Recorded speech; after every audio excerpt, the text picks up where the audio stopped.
Ladies and gentlemen, welcome back to MythVision Podcast. I'm your host, Derek Lambert. When I say I have a special treat for you today, I mean it. This is going to be different from what you're probably used to hearing anywhere ever when it comes to New Testament scholarship. Today, I'm joined by a professor who has dove, I think, to the deepest level you can when it comes to Pauline letters and understanding what is going on with these epistles that we find in our New Testament. She's done quite a bit of history research going through the scholarship and thought through this enigmatic character we call Paul that people are still arm wrestling over in the academic arena right now. And I have her name is Dr. Nina E. Livesey, and she has written a book. The book here is The Letters of Paul in Their Roman Literary Context. This is one of the most shocking reads I've read about the Apostle Paul, and I hope you will get yourself a copy. I understand the academic books are pricey. I have no control over that. She has no control over that. But I encourage you, if you do have a way of getting a copy, it is methodical and it is a new way to view how we should consider Paul's letters. That Dr. Livesey is a professor emerita of religious studies at the OU College of Professional and Continuing Studies, trained in biblical studies with a specialization in Pauline letters, as we said at the beginning. Nina's interests can be broadly characterized as the investigation into various aspects of Christian emergence. Her first monograph, and it goes, by the way, I'm getting this from the website. You got to look her up. You've got to see her background. But I can tell you this, I saw an interview from her years ago. She believed that the Apostle Paul's letters were authentic. And now we have a different Nina. And she told me I can call her Nina. So welcome to MythVision. How are you? Thank you so much, Derek. And I appreciate your very kind introduction. And yes, you can call me Nina. I've asked my students to call me Nina, although they rarely do. In Oklahoma, we're still Professor Livesey. So I guess that's kind of nice too. I might accidentally do that every once in a while. How did I change my mind? Is that what you're asking me now? I How guess, did I come to have another really very divergent view with regard to the Pauline letters? right. Everyone thinks they're authentic. Everyone that I Right. know thinks these are real. There's 7, but everyone I know, just for context for the viewer, that is critical, that is more in a, real critical scholarship, says some of these letters in our Bibles aren't really written by that guy. So they're willing to grant or concede inauthenticity to some degree, but there's 7 golden letters. You better not touch them. How did you go from a believer to a skeptic? Okay. Well, thank you for the question. So it wasn't until 2018 that I began to question this so-called authentic perspective on the letters. And as you rightly noted, 7 of the letters in the New Testament that are attributed to Paul, we've long considered not authentic to Paul or pseudonymous. But those 7 letters have held firm, so-called 7 authentic letters: Romans, 1st and 2nd Corinthians, Galatians, Philippians, 1st Thessalonians, and Philemon. Those are what you would call the golden letters, the golden 7, authored by Paul, and also with the authentic perspective, they're genuine correspondence or sent letters, actual letter that was sent out, and on the whole, more or less historically reliable. A lot of work's been done on the letters, and we know there's many rhetorical moves within those letters. So it's not all historically reliable, but on the whole, we think of those as real letters authentic to Paul.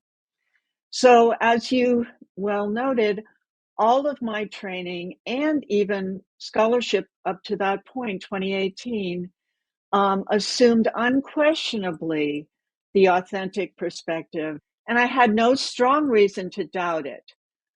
But on a previous monograph, which is Galatians and the Rhetoric of Crisis, published in 2016 by Polbridge Press, it was there that I delved deeply into the rhetoric, especially of Galatians.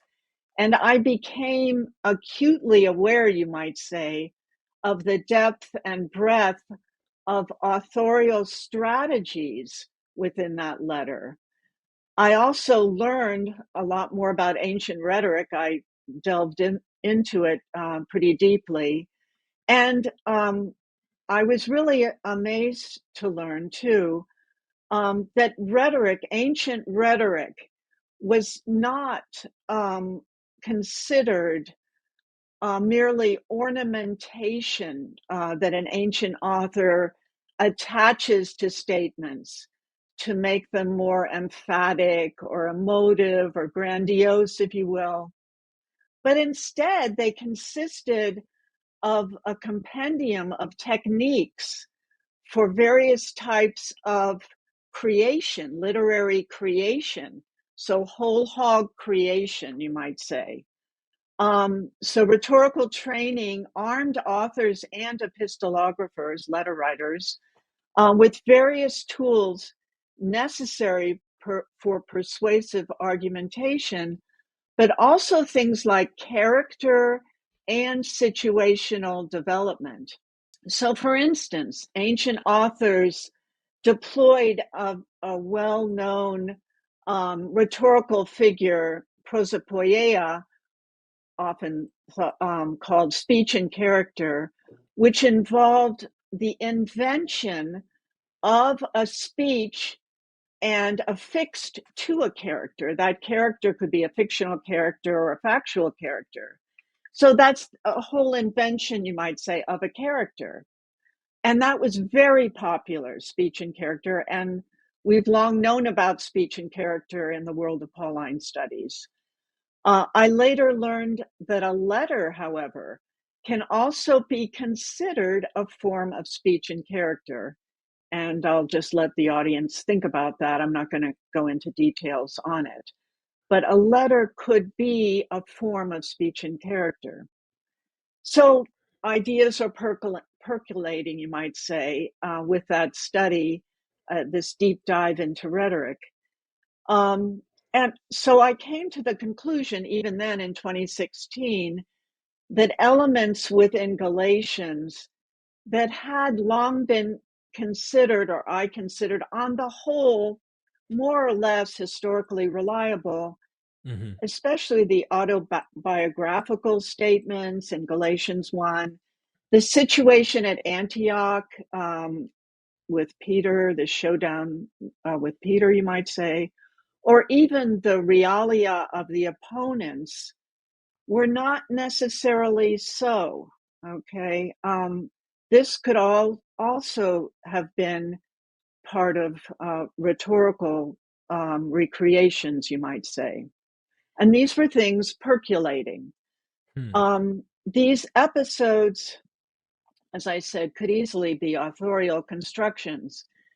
Significantly, that study placed me in the shoes, so to speak, of the author, which meant that I was led to largely consider, things like authorial purpose. Why say this? Why say it this way?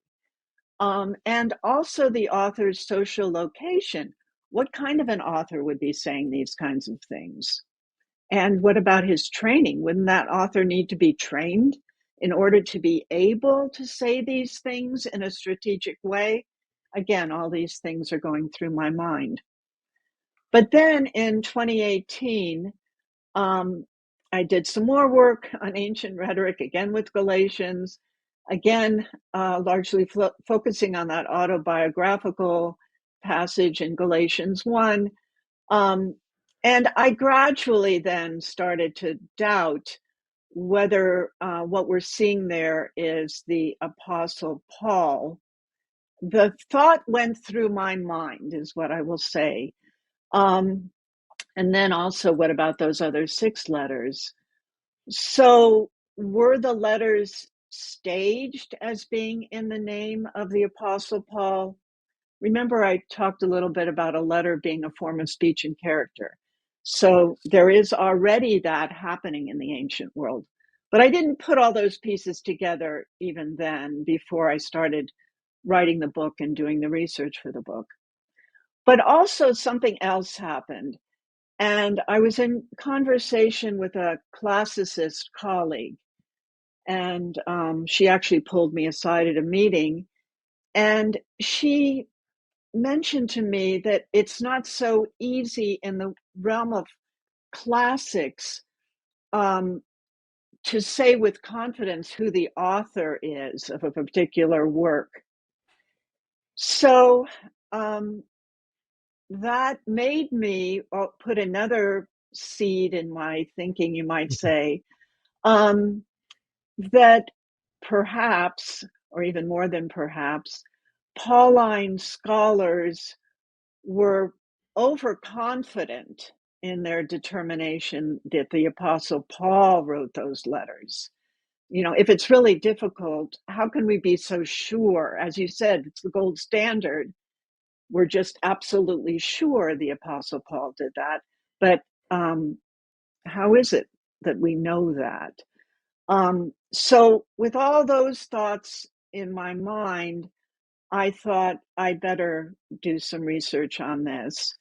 And so I set out to assess how authenticity came about for those 7 letters. Wow. So much there. What I love about this opening, we'll get to the next question in just a second. What I love about this opening is I got to learn. See, it's like I watched the movie, your book, right? I read the book already. So the people who haven't read your book are at an unfortunate position to hear and know like all that we're getting into. But I'll say this.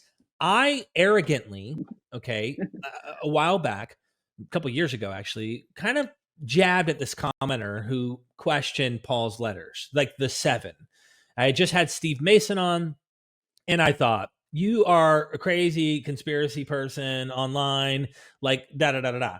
Now, maybe they are, for all we know, but I, I had this confidence that we're listening to half a phone conversation in Paul's letters. They're authentic. You just grant it. And it's always felt that way. So to overturn the filling that we get, right? I'm using the word filling, is very difficult because you went through that. I want to almost say deconversion of the 7 authentic letters. Like you literally had to go through this same holy moly rhetorical stuff. And I felt that way when I read Stanley Stauer's book. When I went rereading Romans, something happened to me. I was like, hold on, all the commentaries I've ever read on this, like they're reading, here's this authentic guy who's just speaking these like theological things. And he's like, no, it's like a philosophical, like your inner man struggle kind of like, go look at Plutarch. And I'm like, whoa. And then Medea being quoted in Romans 7 and all this. And I'm like, what am I reading? I don't even know what I'm reading anymore with Paul, right? So anyway, enough about me. I just want to make the point that I've been guilty of just outright dismissing these kind of ideas. And here we are today after reading a book going, I had no idea how complicated it really is. So our first question that I think really needs to be spelled out is, you approached this differently as you described in the opening here than any of the prior people who doubted some of those 7 even, which are some of the Dutch radicals. Can you take us through the history of the scholarship, which was a powerful point early on in your book, on Paul's letters and how we came to view them as historical letters? Dutch radicals, of course, had like 4, depending on which guy. But they doubted some of the things we're not willing to doubt. Can you tell us the history of the scholarship of Paul, why we think the 7, and I don't know, just kind of take it at your own pace in whatever direction you think is necessary for our audience to understand that. Yes. Well, thank you for your question. Thank you. And it's interesting that you mentioned Stanley Stowers. And I would like to say that he, over the last 20 years, has had a large influence on me. He's done a lot of work, especially on speech and character, and I've long been positively influenced by his work. And in other ways, he's influenced this current study, but I won't go into that. But Shout out to Stan Stowers for sure. I can't do the whole history of the scholarship, but I can briefly review things. I can hit the highlights. As you say, the book goes into a lot more depth. But I can bring out some of the touch points, you might say. So for the history, I turn both to early readers, but also and largely to important moments and influential scholars of the modern period. And I focus there because the current authentic perspective on the seven letters is itself modern, I learned. And it comes, I think, also from a particular modern mode of thought, how we think about those letters. I think it's a modern notion to think about them as authentic. And all of this I learned in the course of the research on the book. So some takeaways, I'm going to highlight some important takeaways. I found that predetermined notions of Christian origins in particular bring the authentic perspective to the fore against the modern notion of the authentic perspective. Pauline letters become assessed as authentic as those predetermined notions are read back into the letters. So some examples. And I do focus on F.C. Bauer and Adolf Deisman. So in the first, the prominent 19th century F.C. Bauer, he deemed 4 Pauline letters authentic, and only 4, not 7, 4, and thereby historically reliable. According to him, the 4 well reflect the emergence of Christianity, again, Christian origins, in the first century. But his religious views and socio-political situation in Germany at that time are determinative of his estimation of the authenticity of the letters.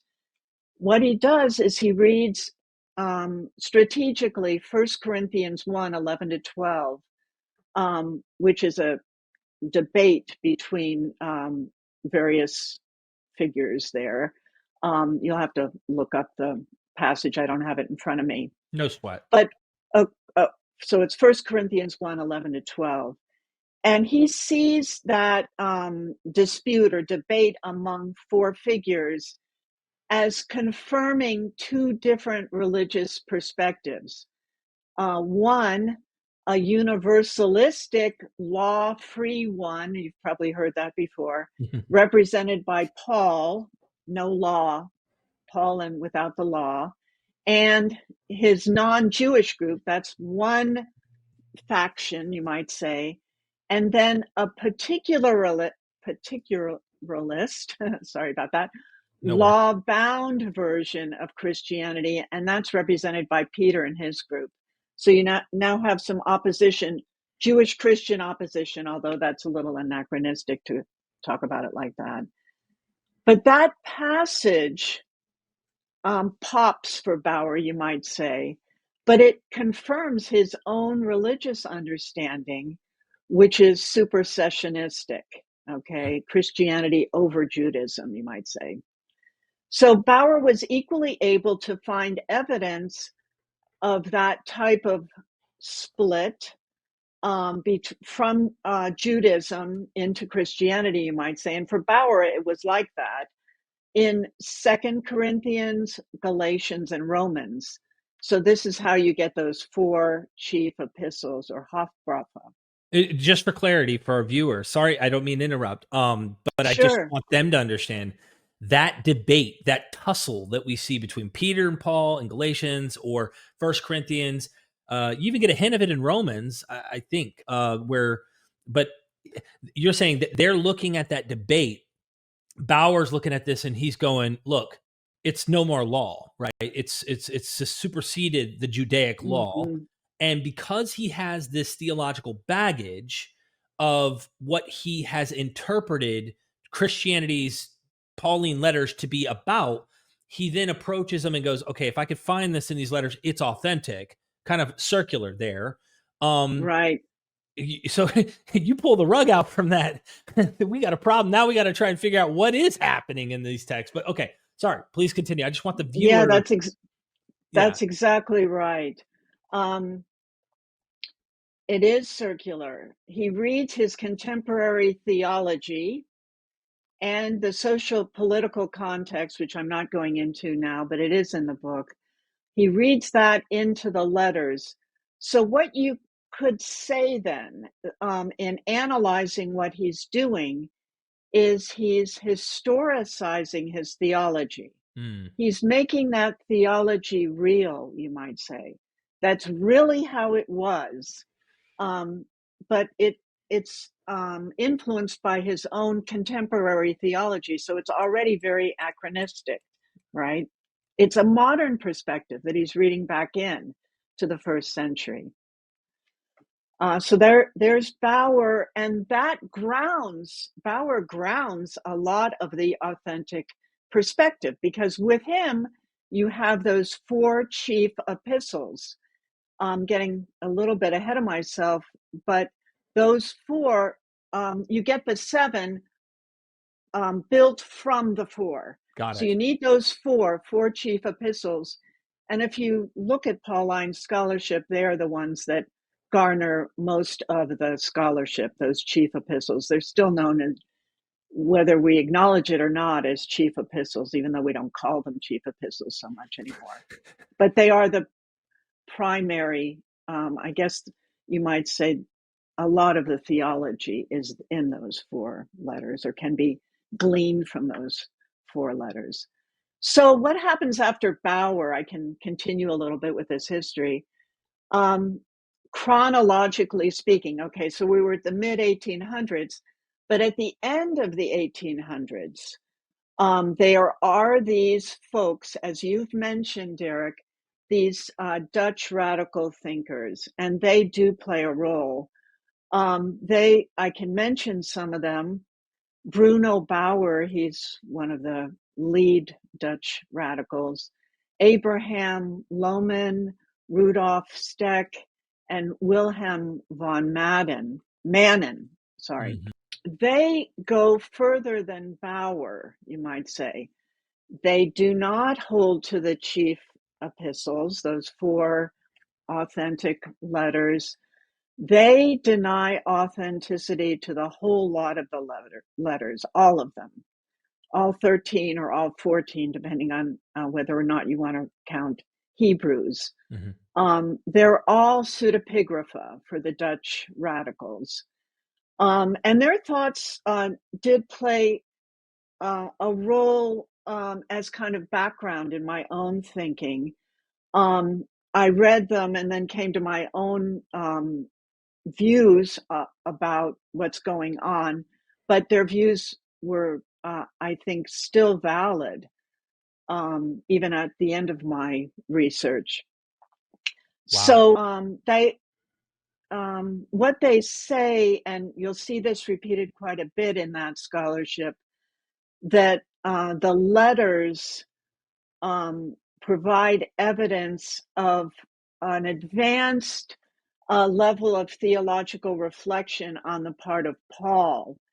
And for them, that means that the letters are derivative of the Gospels and Acts. I come to a similar conclusion at the end of my study. But then that also, a similar conclusion that I come to, it undermines that traditional dating that is affixed also to the authentic perspective, where the Pauline letters, those 7, are considered the very earliest writings that we have, right? They come from the 50s in If the I'm traditional scholarship. if I may, just so I understood what you just said there, other than the fact that the anchoring, of course, and I imagine we'll get a little bit into why people anchor these things when they do. But when you said that they thought that these letters were derivative of the Gospels, that these are the Dutch radicals, and you yourself also are sympathetic to this view, is that correct me if I'm wrong. I'm just rewording it to maybe make it clear for our audience that they understand, I think, what I'm interpreting this to mean. Like even Christians today will go, Paul has high Christology, right? They always talk about this as if that's a gotcha because the standard model is Paul's the earliest, and then, or the seven, right? They're willing to play in that sandbox with critical scholars, though they want to say all 14 are real or 13, however, depends on the Christian. Yeah. Um, but it is very sophisticated theological thinking. And it's what, a decade or two after Jesus, we're supposed to have like this extremely well theologically thought out thinker. Now, some dispute that, but you're suggesting that this seems to imply, if I'm not, correct me if I'm wrong, or add or subtract or whatever, that they might actually be derivative of an already existing gospel stories that we have in the New Testament. And these letters are derivative of that. They're highly sophisticated, and that plays a role, or am I missing something here? Well, I guess I wouldn't go too far on that word derivative. What I mean is deriving chronologically. Right. So I do think you need to have some of the main narrative laid out before you can have theological reflection. So in that way, you do have some conceptual notion of deriving. Got But what was interesting about the Dutch radicals is that this Paul, to have that higher level of reflection, meant Paul came later. Maybe that is a clearer way of saying what I'm trying to say here. Paul, there must have been some time for reflection. What could the crucifixion have meant, right? Because you do see reflection on the crucifixion with the letters of Paul, right? He applies it to himself in terms of suffering. Paul is a sufferer, okay? And these are things that the Dutch radicals were already observing when they looked at the letters, which made them think that the letters had to come later. Is that that better? makes That sense. makes better sense. And I imagine there's a lot more, right, that they have to say Right, about these problems. right. I've heard that it looks like disputes that are going on, and that this is just from a friend and scholar, Dr. Robert M. Price, that I've studied with for years back in the day. He said that it's like they call them patchwork quilts, where there's Mm, disputes in the second century that the Dutch radicals thought this looks like an argument that's happening later, but they're like the different groups of thinkers of Christians. And so we're assuming this is happening in the 50s, but they thought, no, this seems to reflect Christian problems in the second century or something like that too. But I can't remember exactly the detail. right. So it was interesting to read Dutch radical thought, and especially after I finished all the research, to go back and see, yeah, okay, I can see why you're saying that after I had done all my own research. So I found that worthwhile, to look at all of that scholarship on the Dutch radicals. So another major voice influencing the authentic perspective um, was the early 20th century scholar Adolf Deismann. Um, you might think of him as epistolary scholar, did a lot of work on the letters. But he, like Bauer, reads his own notions into the letters too to determine they're authentic. And in this case, he reads his romantic notions of Christian origins into Pauline letters. For him, unlike Bauer, all the letters are authentic, all 13 of them. He excludes Hebrews. They're all, but for Deismann, the important point is they're real letters. They're genuine sent correspondence. And that is the contribution I find that he makes to the authentic perspective. So, in other words, rather than on the historical reliability, which you can affix to Bauer. For Deismann, it's the letter, the genre. He contributes to how we think about the letter itself as being sent correspondence, a real letter. So he grounds the letter in history. Hmm. You can also, because of where he's placed in this brief chronological survey that I'm giving you here, he comes after the Dutch radical thought, and you can consider his views as a response to the Dutch radicals, because he's veering very strongly to the other direction, Right. grounding everything in history. What were the Dutch radicals doing? Taking everything out of history, right? So you've got two opposing views here. But Deismann, and because of the authentic perspective, Deismann ends up carrying the day, Deismann and Bauer. So for Deismann, Christianity originated in an ahistorical, pristine, you could call it a Garden of Eden-like setting. And he has a term for that, primitive Christianity, or Ur-Christendom. And for him, he envisioned it as a time when the Spirit, you might think the Holy Spirit, was alive and active, and it was leading the earliest Christian community. And those early Christians were themselves simple persons and barely literate themselves. Their writings, according to him, are also barely literate, more like oral speech, and it was spirit directed. So, something very different, as you're probably hearing now. And according to him, the genuineness of the letters is evident in the style. So he reads those letters, Pauline letters, as being very simple and very honest and very spontaneous, because after all, they reflect that earliest period. So the status of the letters as genuine and stylistically simple and spontaneous also relies on circular logic, right? Right. He reads the letters through the lens of his predetermined understanding of Christian emergence.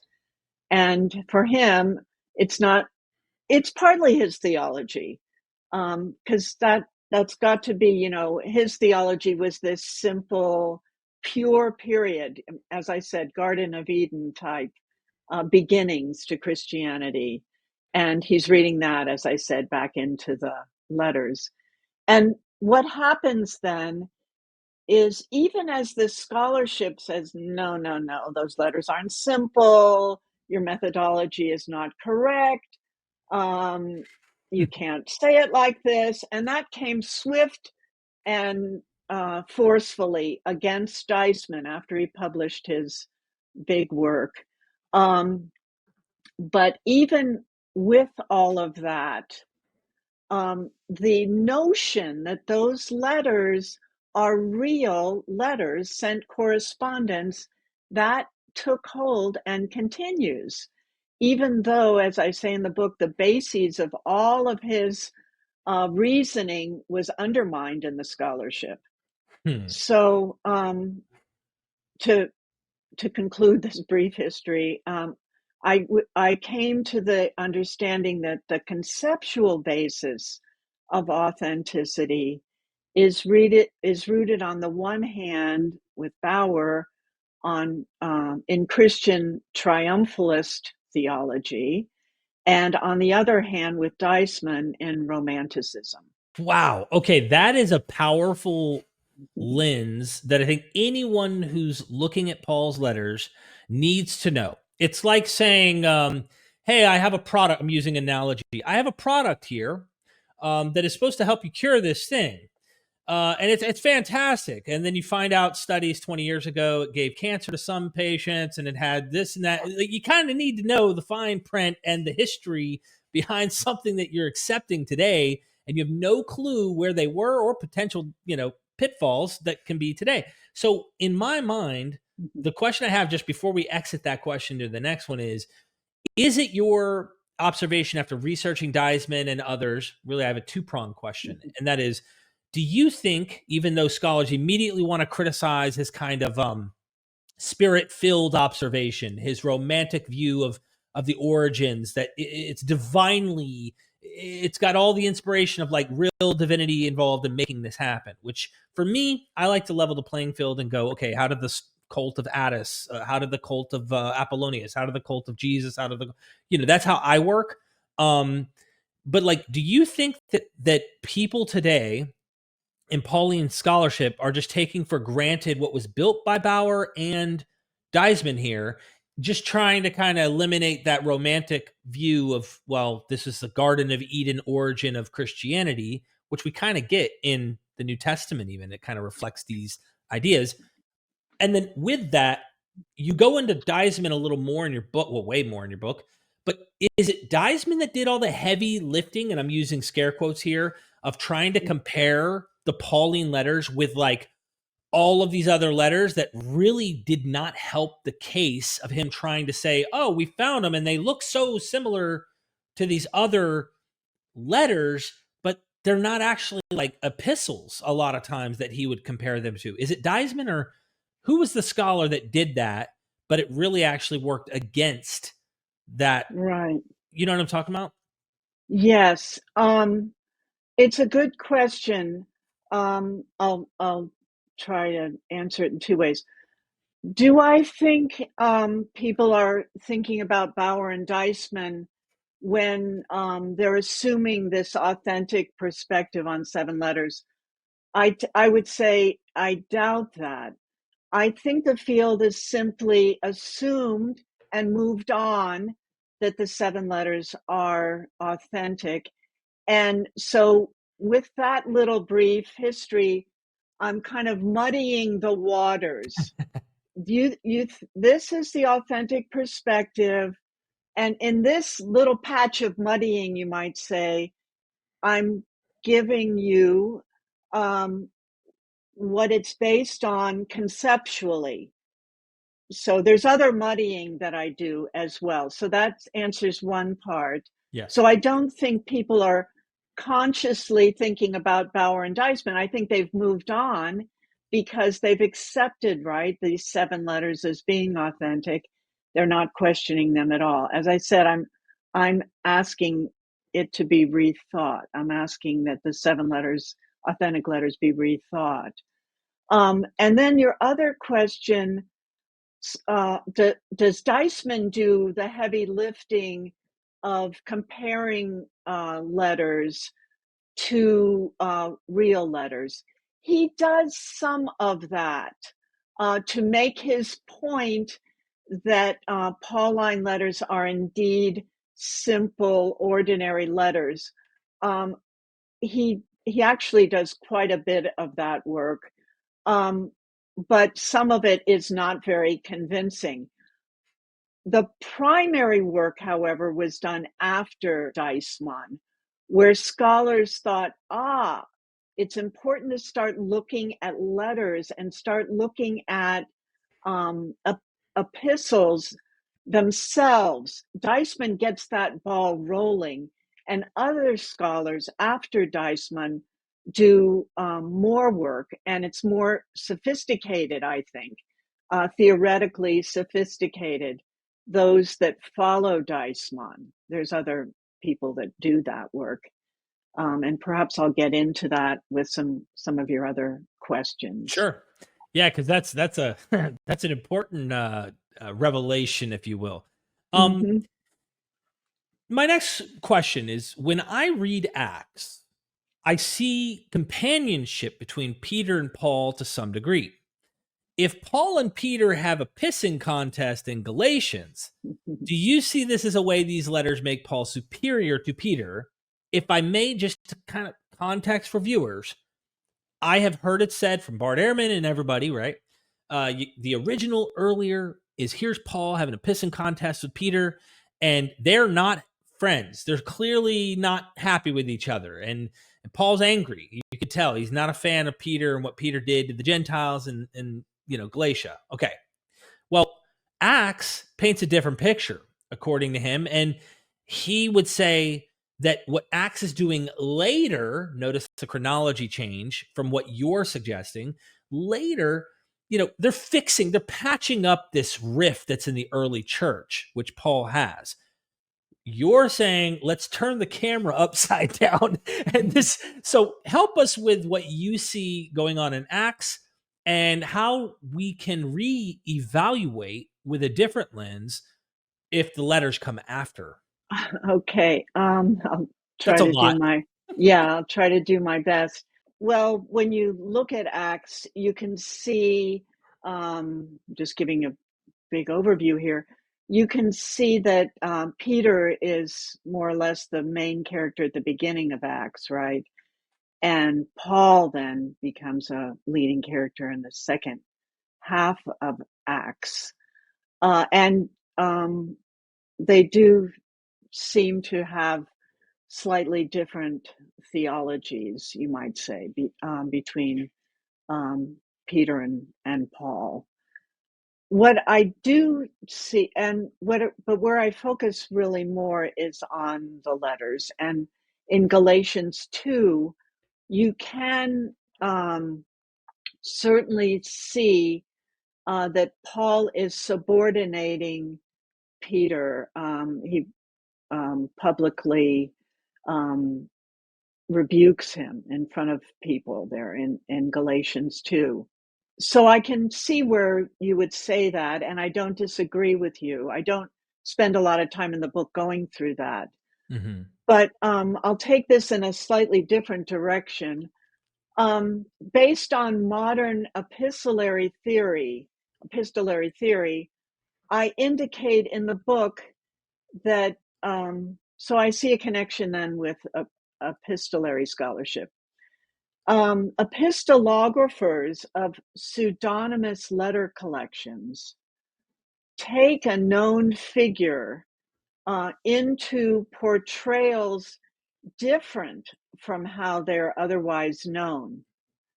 Indeed, this appears to be a dominant characteristic in that type of letter, pseudonymous letter collections. That is to redirect the character. Thus, if Peter was seen as a central figure and more significant than Paul in some literature, as you're implying, Mm-hmm. the letter in the name of Paul could serve itself, a letter, as a type of correction and to revise the scenario. So I'm moving your question more into the realm of the power of the letter, if you will. Right. In addition, I mentioned in especially chapter 3 of the book that a letter privileges, this is just reiterating what I've said, the voice of that inscribed letter sender figure. Here it's Paul again, right? It's his show, and I'm saying his. A lot of these ancient epistles, all that I've looked at are in the name of males, right? Right. So because all the letters are attributed to Paul, better the Apostle Paul, there's, by virtue of the letter genre, a sense of his authority and the centrality of that figure. Coupled with that, ancient readers came to expect that. They knew that, they wanted that, according to the literature that I reviewed. They're looking for that figure, the letter writer figure, to be the one in the know, the one who has the authority. So you might say then it's interesting that you have letters from the Apostle Paul, because in a letter he can organically be superior to another character. Mm. After all, as I said, it's his show. So you could see something like this, and it seems normal too. Look, Peter, yada yada, But it's his show. He can easily do that in a letter. Or I'm saying it's not actually Paul, but I'm using him at this point to explain what I'm saying. And finally, if this came up recently, and I'll just mention it as an aside, if you can trust the recreated contents of Marcion's collection of Pauline letters. There's 10 letters that Marcion published in the middle of the 2nd century. And I'll probably get a little bit into that later on here. But if you can trust those recreations, I noticed that there's no definite, explicitly mentioned co-senders, and I found that interesting. So in the canonical letters, you'll often see Apostle Paul and Timothy, my brother, something like that, as the implied letter senders. But in Marcion, it's only the Apostle Paul. I found that interesting. Hmm. Um, so I think I'll leave it with that. And I don't know if I've completely answered your question, No, but it's a great leap. I think what we can do too for the viewer is paint a different picture, right? Again, we're trying our best with the evidence and ways of looking at this literature, which I think later we can get into, where you actually show the kind of genre the letters of Paul seem to reflect more than any of the other stuff that seems to be authentic.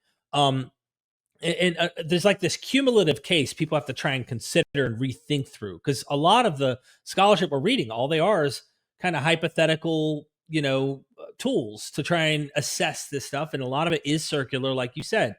So when I read Acts, I read I, I know that scholars get picky about the details of historical fiction or fiction of history or whatever. Like for me, it's very fictional, and it's placed in a setting. Of course, it tries to put itself in a historical setting, but it's very fictional sounding from the very get go. Guys are floating into the clouds.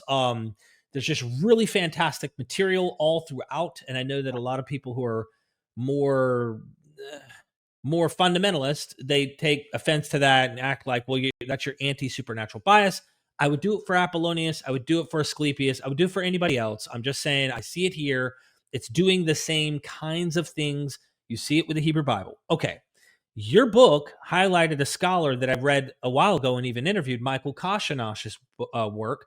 Where he wrote a letter, or he wrote a article called "Better Call Paul Saul," and it rocked my world because he goes through the scholarship on what did the scholars think about Paul Saul, the guy named Paul, and he was called Saul. And then they were like, okay, his Jewish name is Saul, his Roman name is Paul, and like they had these like historicizing methods of explaining him in Acts, right, as this authentic person.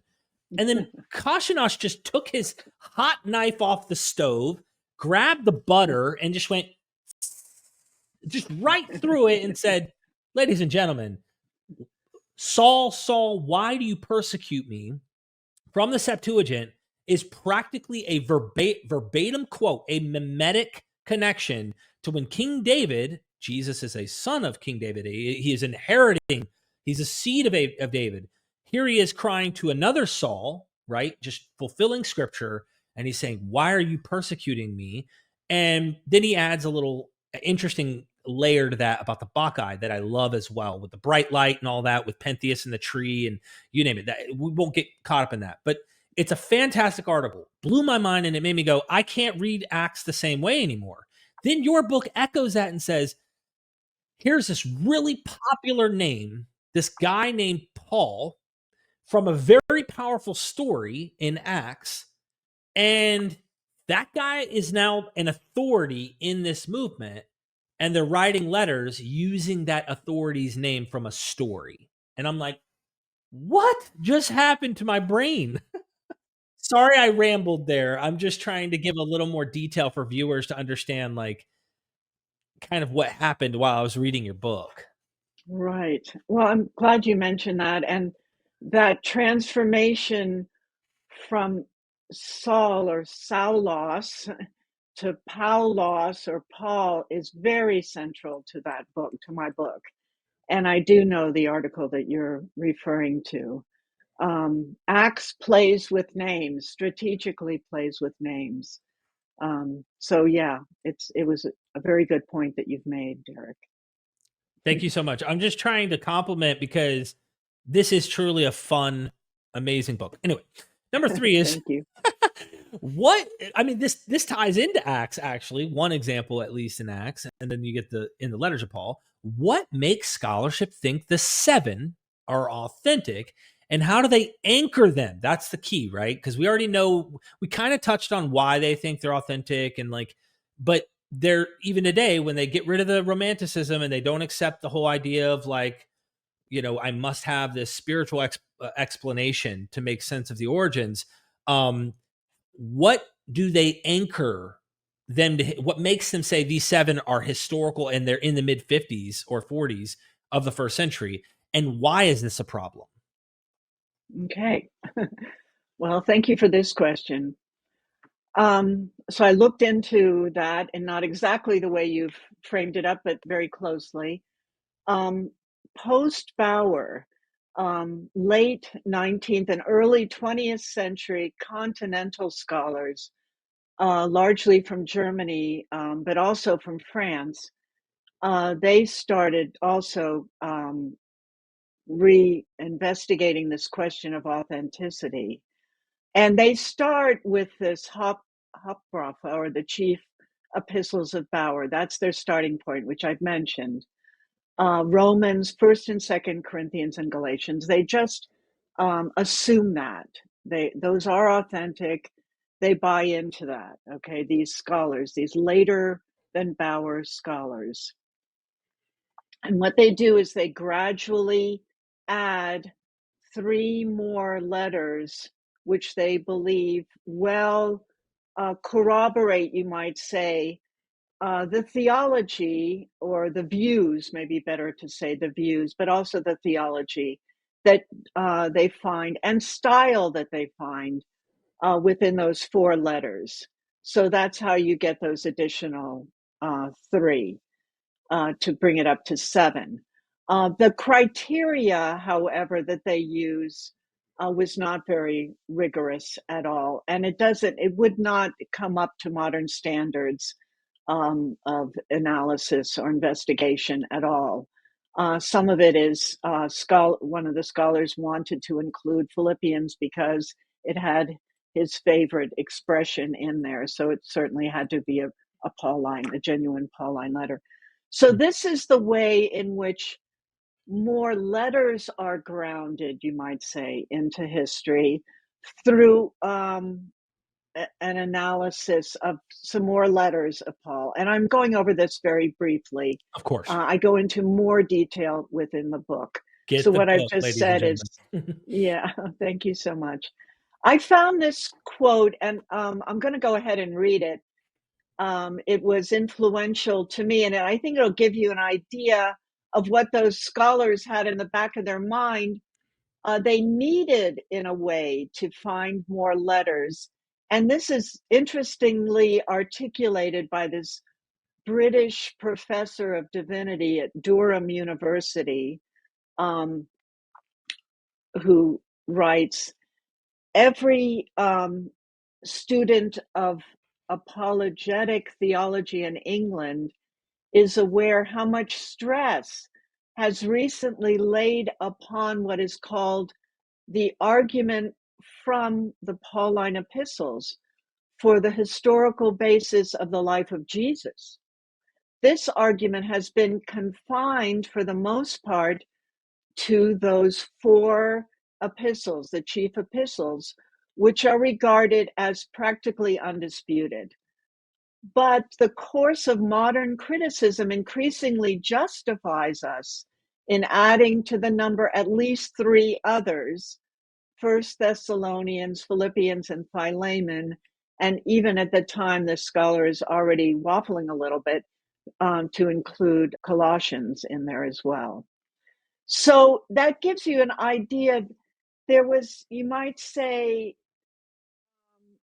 pressure from a theological basis again to have more Pauline authentic letters. Anyway, that's why I thought I'd read that quote to give that idea, make that idea become more plain. In addition to grounding the letters, as I've just mentioned, other areas of investigation led me again and again to the conclusion that the authentic or historical perspective on the seven letters was what I'm calling forced. So, for instance, scholars looked at Pauline chronology. And for this, what was the order? These are genuine letters, real letters of Paul. So scholars wanted to say which was the first letter that Paul wrote, which was the second, third, fourth. So there is scholarship on Pauline chronology. But that is also circular. It assumes what the sequence is supposed to reveal. Okay, that scholarship is dubious, you might say, this Pauline chronology. Again, it's based on circular logic. Then I found other studies that look to locate Paul, of course, the author, the assumed author, right? They want to find him historical. And to do this, they look at particular passages, often what they call autobiographical passages, and two that I write about more extensively in the book. One is from Acts and one is from 2 Corinthians. So in 2 Corinthians 11:32 to 33, you see the Apostle Paul is in Damascus, and he's threatened by the governor of King Aretas. Or in Acts 18:12 to 17, Paul is seen in Corinth before Gallio, and he's defending himself against accusations brought by Jews. That's in Acts. But as I mentioned, that also has some theoretical problems to rely on Pauline historicity based on those passages. It's methodologically flawed because you cannot find another source that can confirm Paul or the Apostle Paul with those otherwise known figures, right? There isn't any other mention of that. So it's also, and I mentioned in the book, not difficult really to ascertain that those incidents add dramatic effect, whether that be in Corinthians or in Acts, to advance the theological goals. So in the one passage, Paul escapes by being let down in a basket through a window. It's quite dramatic, right? And that scene, however, it occurs elsewhere in Scripture. So it's kind of, you could think of it as a set escape piece. So the historicity is already crumbling, you might say, around somebody who necessarily drops down in a basket. You've got that with Rahab already in Joshua. Rahab is letting the spies down, isn't she, to escape in the book of Joshua. So we've already seen that basket motif. And in the second passage, Paul's defense against hostile Jews, that's a very dominant theme in Acts, where you see kind of the justification, you might even say, of the Jesus movement to Gentiles as the Jews are rejecting it. That goes all the way through Acts. So Paul's appearance before Gallio contributes, it's very central to that theme. I'll also mention that to name a known figure, a distinctive figure, adds a sense of verisimilitude to the writings. We know that. We've known that for a long time. So this name dropping has rhetorical and literary cachet, you might say.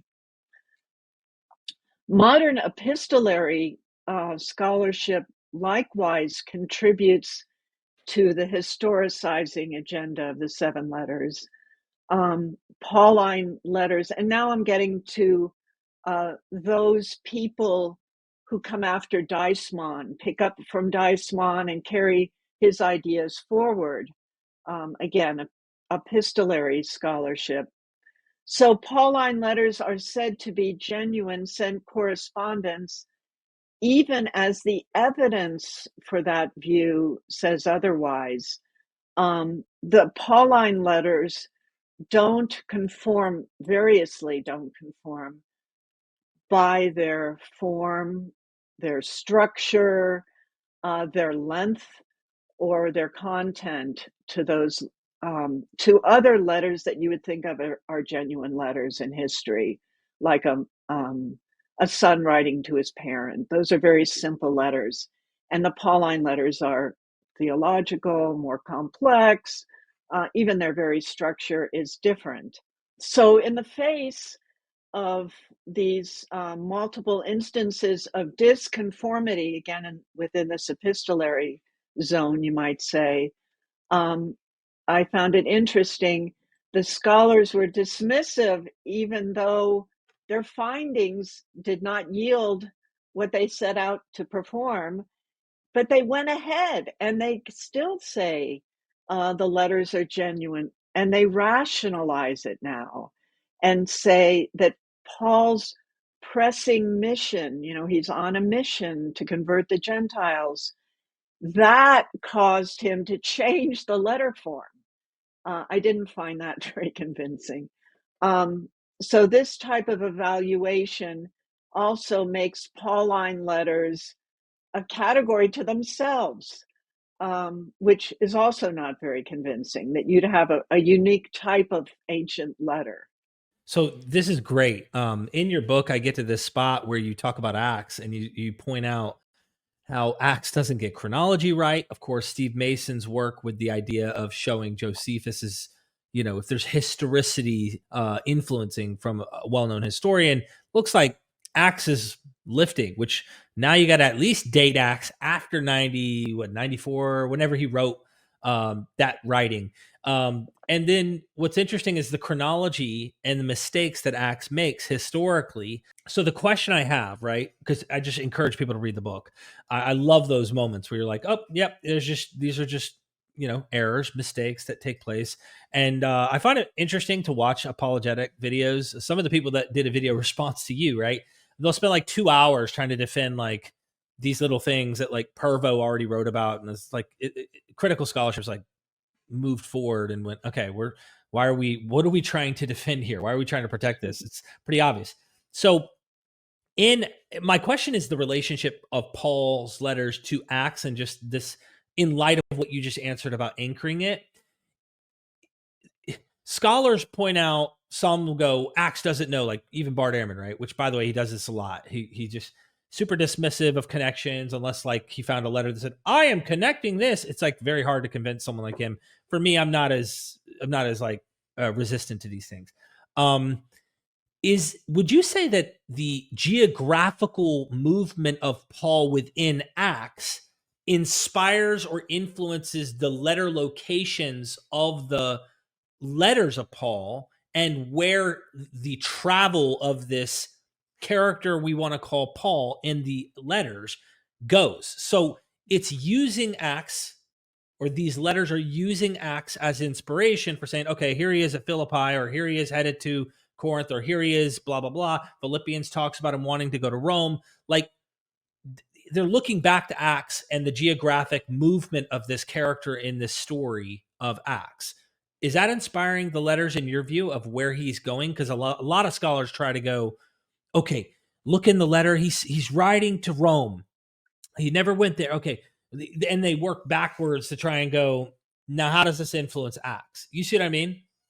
Right. And I do see that.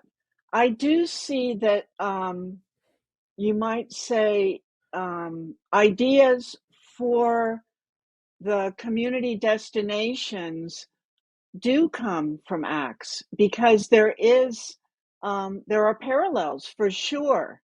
I think you can line up all of those letters with places of travel found in Acts. So, I asked myself, well, how do we have Corinth, the Corinthians? Well, that does show up in Acts, right? Paul is in Corinth. So I do see a relationship there, Mm, definitely. Um, so thank you for asking that. It might not line up exactly, but I don't know that it needs to line up exactly, mm-hmm, right? The letters are doing something different.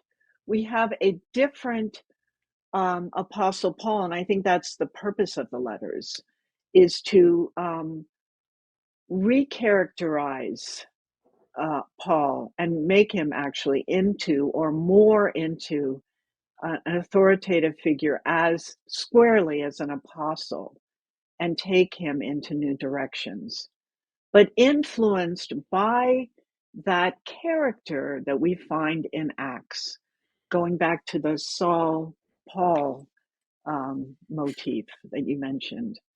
That there we have the Paul character. thank you, thank you.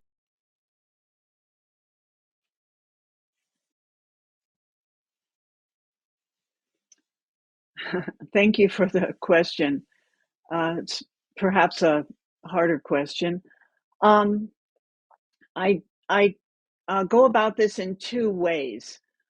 One, I show that as a collection, which is our only, and I'll use the word firm evidence of the letters, Pauline letters conform to a known and popular genre of letters called pseudonymous letter collection. I've already referred to that a little bit. The modern epistolary scholar Owen Hodkinson writes, and I'm learning about this as I'm going too, and amazed really by what he has to say, that this genre of letter is far the most frequent type of Greek letter from all periods. Fictive pseudonymous letter collection, okay? The genre emerges in the first or second century, and it's often associated with a period called the Second Sophistic. And while fictive, however, they do not have a serious intent to deceive. I won't go into that, but to focus so much on forced forgery, I think, is definitely not the way to go. And it never went through my mind at all when I was writing the book that these are forgeries. I didn't consider that at all. So they're not seriously intended to deceive. It's just, this is a way of getting ideas across through a letter. You can think of it as that. They were thus very popular. So in the book, I say that Pauline letters do conform in strategic ways as a Pauline letter collection, which has some common characteristics. So I'm doing comparative work here now. What they are intended to do is to extend the characterization or the character portrayal of a known figure. The figure can be factual or fictive, and take that character in new directions. And we've already mentioned just a few minutes ago that the letters take that character of Acts into new directions. So that, and we've known that in scholarship for a long time, namely that the character in Paul in Acts is different from the Paul of the letters. So that's already well known. Another characteristic, and this is a little complicated, I'm not going to go into it, but I do in the book, they refer to letter writing activity. It seems like a minor point, but it's an interesting one. And what that is intended to do is satisfy readers. So it's envisioning savvy readers who, even though they know the letters are fictive, they want to have the sense that they're reading a real letter, an authentic letter. And so the writers of the letter end up satisfying that urge on the part of the readers by talking about letter writing activity. For instance, they would drop a line, by the way, I sent a letter to Cornelius yesterday. And so those instances of realia, you might say, are characteristic of this pseudonymous letter collection. And you do see, if you look, there are many instances of references to letters or letter writing activity within the Pauline collection. So that conforms as well. And the other thing is there's no real logical chronology with these letters. It's just a group of letters. And we don't have any other than these forced chronologies with the Pauline letters. And you also see instances where letters are added. And with the Pauline collection, we've known, or most scholars have known for a long time, that the pastorals seem to come later, right? Regardless of how you want to negotiate that question of authenticity, the pastorals are thought to have come at a later time. So you see adding and the ability to add to the collections. And the second thing that I do to show the fictive nature, and there's a long chapter 3 in the book where I compare, it's all in chapter 3, I compare canonical Pauline letters to what we know for sure. We have lots of certainty, I might say. I don't know if you can say anything for sure. That's why I hesitated there. That Seneca's moral epistles are fictive. So I compare then Pauline letters to a known fictive collection of letters. And I do that along 3 lines. What I'm trying to find out are the strategies. So I lean on, you might say, Seneca to see what he does with his addressee, Lucilius, who we know is fictive. So how is Seneca using Lucilius to his advantage to make it seem like a real letter? So you have engagement. So I look at that, and then I can look back at the Pauline letters, and I could see how the author there, now I refer to that as an author of Pauline letters, is having the Apostle Paul engage with communities, right? To make that more lively. I can do comparisons along that area, in that realm. And I do the same with situational setup. And I find in Seneca, he often will start, and the letters are heavy. The Stoic philosophy is all in these moral epistles. It's dry, it's heavy, it's heavy going, you might say, in reading. But in a letter, he can lighten it up and he can make it more interesting. And one of the ways that he does that is he sets it up. He sets up the heavy teaching with a light dialogue, light and breezy dialogue. Like, Lucilius, I saw you yesterday and I was thinking about you. You're often absent. And then Seneca delves into the importance of being absent for the good of a Stoic philosopher. But he has this light and breezy lead in, you might say. And I can see where the occasional discourse that you see in the Pauline letters also function similarly. So I'm doing that in chapter 3 to bring out, you might say, a fictive nature of the letters. So I hope that answers your question.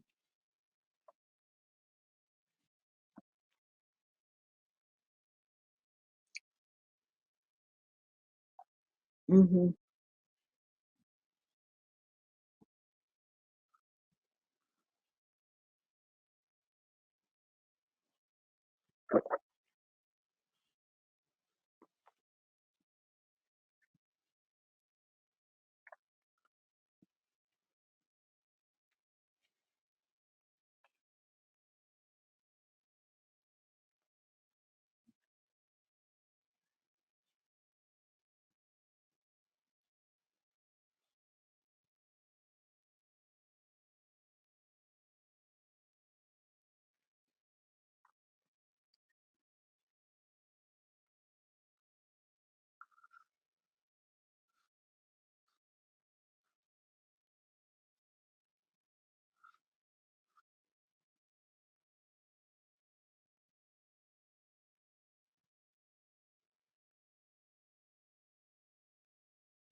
Mm.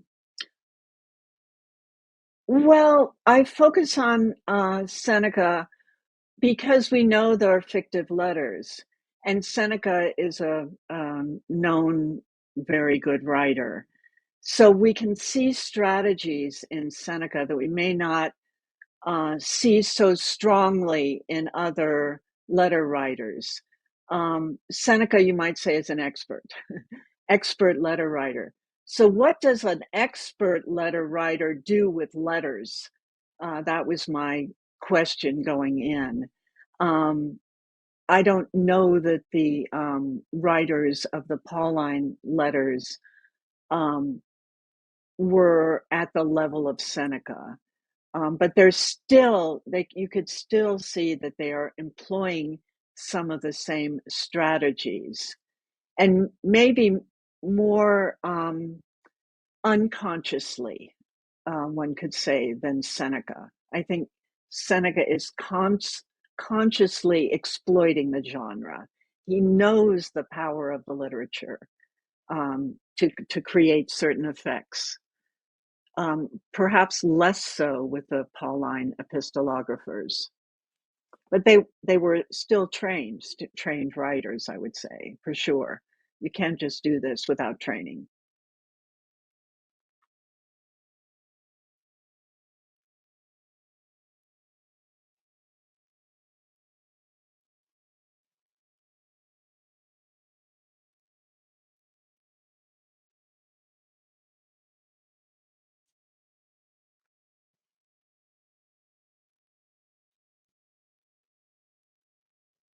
Right, right. And I've been asked that before.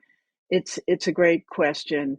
And you're right to mention these writings because they seemingly then would disconfirm my part of my thesis is that the Pauline letters don't appear until the mid second century, when all of those witnesses that you just mentioned are conventionally dated to the early second century, to around 100, right?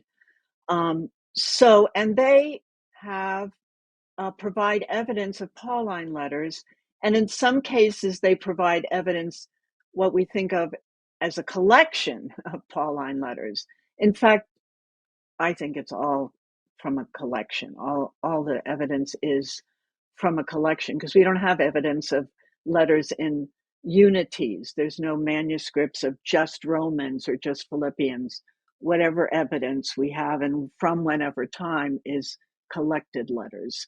So you could say these witnesses then are making references to collected letters. So for that scholarship to work, the conventional scholarship to work, you'd need a collection of Pauline letters to just before that time, right? To 100. And that's what the scholarship has relied upon. There must have been a collection of Pauline letters at 100 because, after all, we have First Clement, we have Second Peter, we have the letter of Polycarp to the Philippians, and they're dated early. But what's happened more recently is those witnesses that I've just mentioned, some are now dated later. And that's just thanks to some recent scholarship it's now reconsidering. A lot of these things are being reconsidered. Dating is being reconsidered. Perhaps that happens all the time, but it's certainly happening now. So this allows, you might say, or it puts less stress, another way of saying it, on there having to be a collection of Pauline letters dated to 100, because now those witnesses are later. So if the witnesses are later, the collection can emerge later, right? So this is how I would respond. And I do land, if you will, on Marcion, because that's the first firm evidence we have, even though it's secondary evidence of a collection of letters, and it dates to just before 150. That dating is maybe not the firmest either, but I would say mid-second century.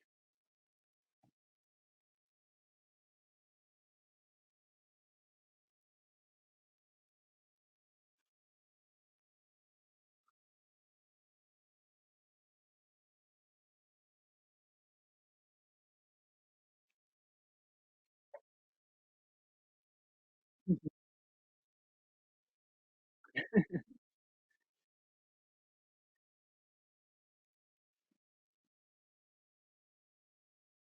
Sure.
Yeah.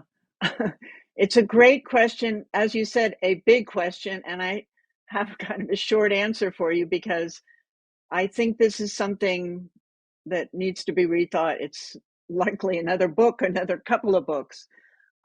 So, what I have a short answer, and I have been very sympathetic to the Paul within Judaism perspective. Now that I'm rethinking the letters and wondering about um, the origins of the letters, and possibly relocating these letters. Well, I do relocate them, and then associating them with Marcion at an early time, that does cause one to rethink. So your question is spot on, really. But as I said, it's a big question, and I think it's something that others are working on now. It's going to depend on the recreation of these Marcionite letters to really see, well, what did Marcion really write on in these letters? If Marcion's the writer, I say they're Marcion's school. What do those 10 letters look like? Who is the Apostle Paul in those Marcion letters? What I will say, that all the scholarship on Paul within Judaism is all based on the canonical letters. So that's another thing that we could start to look at. Again, what's the difference between the canonical letters and the Marcionite letters, and does that change um, the Apostle Paul and his view of Judaism? What we do know, or what we think from the recreations, that something like Romans 9 through 11, which is kind of a strategic for Paul within Judaism. They're largely lacking in Marcion's Romans. And that's where you see the Apostle Paul agonizing, right, about the Jews, the place of the Jews within God's new economy, right? So there is something there. But then also scholars have said the Marcionite letters are kind of neutral, really, on that question of Judaism, in that they retain a lot of references to Hebrew scriptures. So, what is it exactly? Again, I think a lot more research needs to be done in this area. It's also difficult, and another prominent Marcion scholar has said it's very difficult to decipher a particular Marcionite theology from either the gospel text that he publishes or the collection of 10 letters of Paul that he publishes. You can't really get that because all those texts look neutral, for lack of a better term. Other scholars have said that if you really want to get at Marcion's theology, you need to see his antithesis or antitheses, which is a work that he wrote with oppositions, a list of oppositions. But that's gone. There's no copy of his antitheses. It was tried to be, I think Harnack tried to recreate those, but we don't have that. So were people supposed to be reading Paul Marcion's collection through the lens of those antitheses, and then seeing a very kind of anti-Jewish, you might say, Paul? We don't know. Or what were those antitheses the reason why other Orthodox Christian fathers, you might say, were so disturbed by Marcion, so much thought that he's a heretic? Is it because of these antitheses that they had and they read in some form or fashion that made him so antithetical to their own views of, their one God and Marcion supposedly two gods, right? So again, there's a lot there, and Marcionite scholars, stronger than me, that's for sure, could probably answer that question a lot better. Oh, thank you.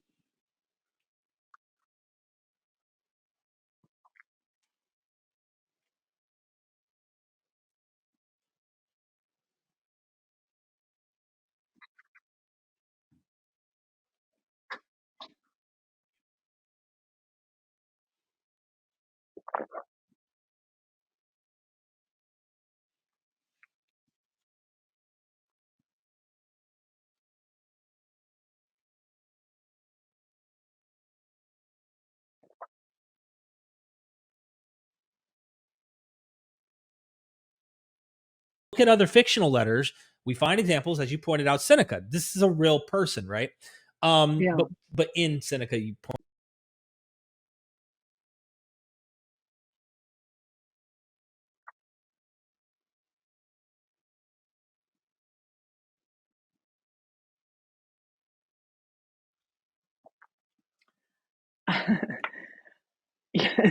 It's interesting question.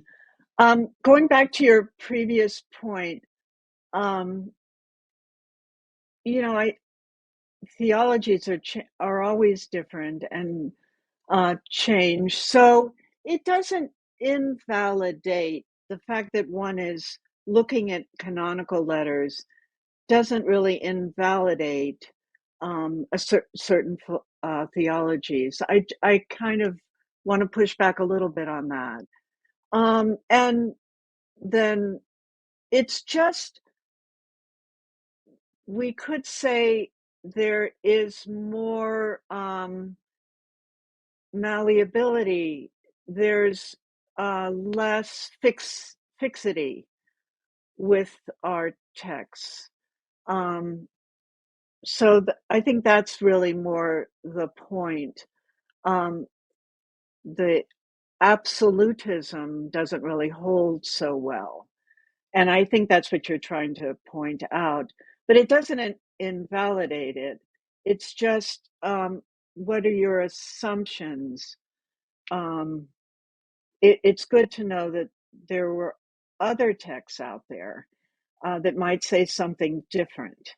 So that is perhaps what I'm adding, rather than trying to disparage other views.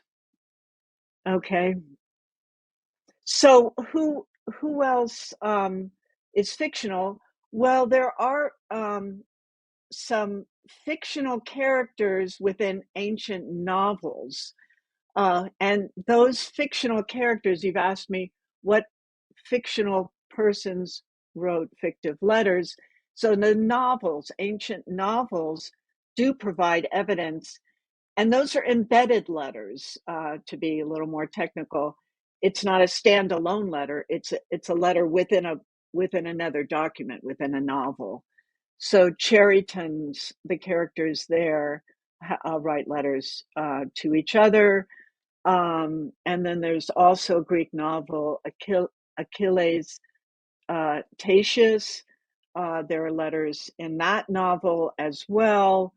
Herodotus's Ethiopian story, there are letters there. So there are ancient novels, so that it's less questionable, like I was saying with these moral epistles, less questionable that there are fictive letters. Well, in the novel, fictive characters are seen to write letters. So that can in part answer you. There's also, and I think this is an important point, because you have to ask, well, how do you get the idea of a letter to begin with? Why do we have so many letters in the New Testament? Is that completely new, that you would write scriptures as letters? Well, it's not, because you do have in the Hebrew Bible lots of letters. Again, they're embedded letters. So it would give, closer to home. I'm looking at biblical literature. So Hebrew scriptures is another place one can think about. And then also one can, I think now, if my thesis has any credibility, the Book of Revelation, which itself is could be considered a letter. It has a letter opening and a letter closing, but beyond that, and more important than that, it has 7 letters, Revelation, and there's 7 community letters. And to answer your question, I think it's pretty easy to say that the sender in those letters, who's envisioned as the Son of Man, okay, he and that Son of Man figure in Revelation is seen to write to the angel. You probably know that. It's Revelations 2 and 3. Those 2 chapters are taken up by those 7 letters. Angel of the church or the assembly, ecclesia, of the individual angel of the 7 individual ecclesia. So that is interesting too. Those you have letters in Revelation. You might also think of the Epistle of Barnabas, depending on how you want to think about Barnabas. But fictive, fictive letter, fictive inscribed sender.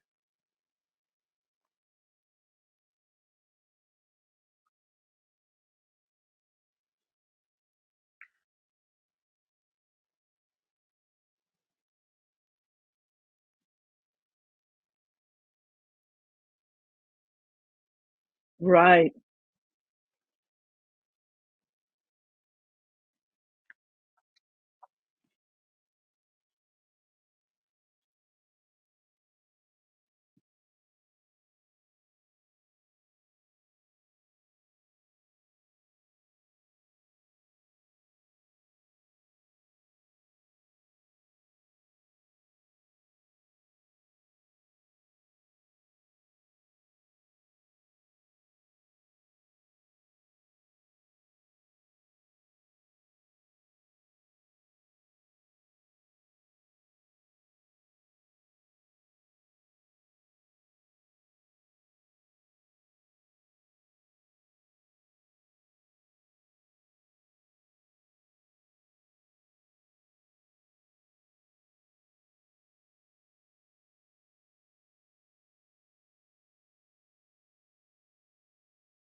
This is not a ploy. I'm not pranking you. This is dead serious, right? Of course, duh.